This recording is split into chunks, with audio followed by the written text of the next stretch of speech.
Hey guys, Steve here from Bloom Audio. Today we're going to talk about the 64 Audio U18s. The U18s has 18 balanced armature drivers per side, which is kind of nuts.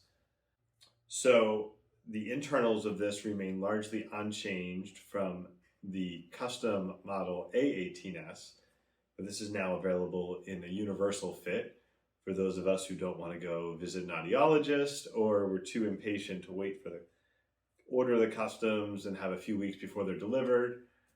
But I guess, took them, I think it's been at least a year since the A18s came out, so not sure who won that one.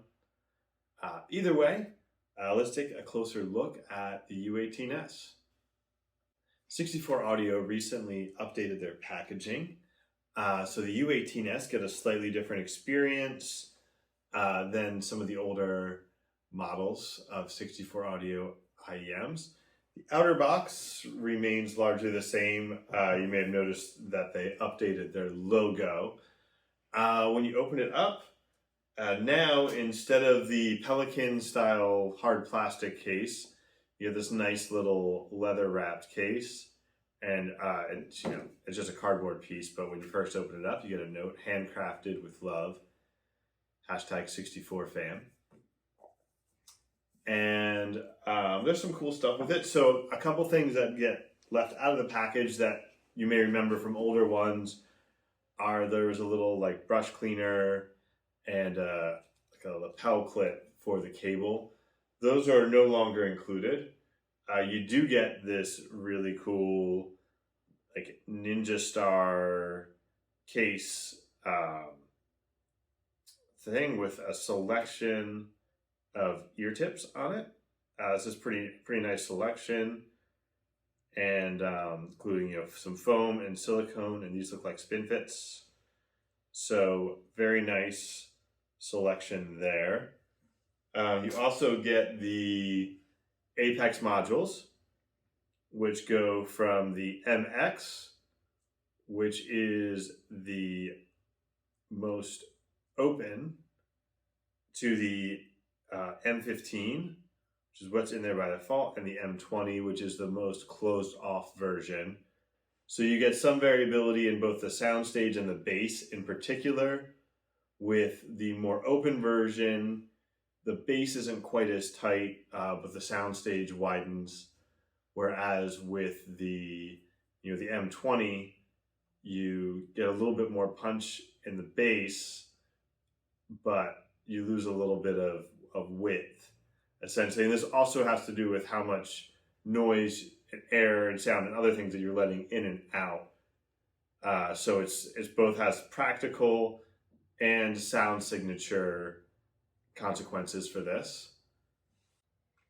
So the big upgrade, for me at least, is the cable. So if you've bought a 64 Audio IEM before, read a 64 Audio review,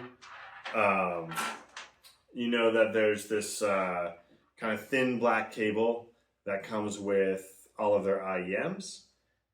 The U18s comes with this premium silver cable, which is just a big upgrade in terms of look, feel, and design. And I'm a really big fan of that. Hopefully we get a cable like this with other models in the future. So the IEMs themselves are a little bit of a departure for 64 Audio. You were used to just getting the logo on there. The Neo mixed it up a little bit and had that nice sort of blue perloid look to it, which was very cool. This switches it up again. The only 64 Audio logo is on the Apex module, and there's this sort of textured look to it. It's very cool. Almost, I don't know, looks like a stone that was shattered or something like that. So when we're talking about the U18s's sound, I feel like the core characteristic is a reference type tuning that's kind of just been bent a little bit towards something more fun and musical. The bass is elevated, a little bit past neutral, but not in an exaggerated sense. The treble, rather than being maybe a little bit more analytical with a little bit more bite to it, is smoothed out. And the mids are still very full, very detailed in there. So the soundstage and imaging are definitely two of the U18S's strongest characteristics. If you're familiar with the U12T, which itself has just a really excellent, big, but also realistic feeling soundstage, the U18S kind of just pushes that out to the next level, where it still feels natural and realistic, but it also feels expansive. Kind of the image in my head is like a massive domed amphitheater, where it's sort of wide, deep, and high in equal measures. And then within that, the imaging is really top notch, where instruments, voices feel placed within that in a very realistic, tactile sense. There's just, a great feeling, whatever it is, drum fills, cymbals, crashes, other things, or whether you're talking about an orchestra, there's just a very strong feeling of placement of both the distance and the position within that space that really adds an immersive quality to the U18S. Compared to the rest of the 64 audio lineup, the U18S definitely carves out its own space and has its own identity. I think the tuning is closest to the U12T, but it's maybe a little bit more neutral than the U12T. Then on the other side is the U18T. I think it's a little bit more musical than the U18T, which maybe errs a little bit too much on the side of being a referencey.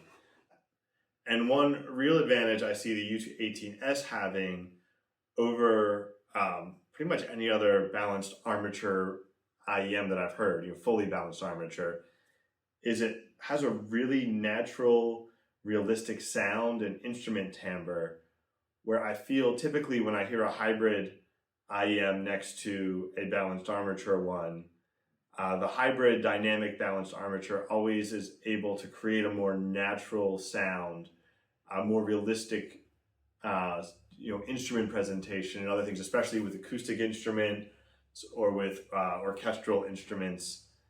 And I think the U18S really closes that gap and provides a natural timbre that's on a par with a dynamic hybrid IEM.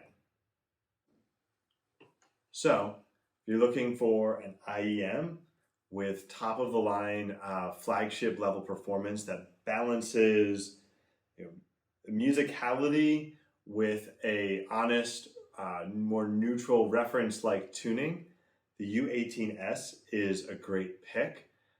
The soundstage and imaging are, I think, really the standout characteristics that help set it apart, even at a $29.99 price range. That sense of space, positioning, the whole 3D image is just incredible, and really kind of pushes it over the top in that category, and makes it not just a great pick, but a real standout IEM in its class. So thanks for watching.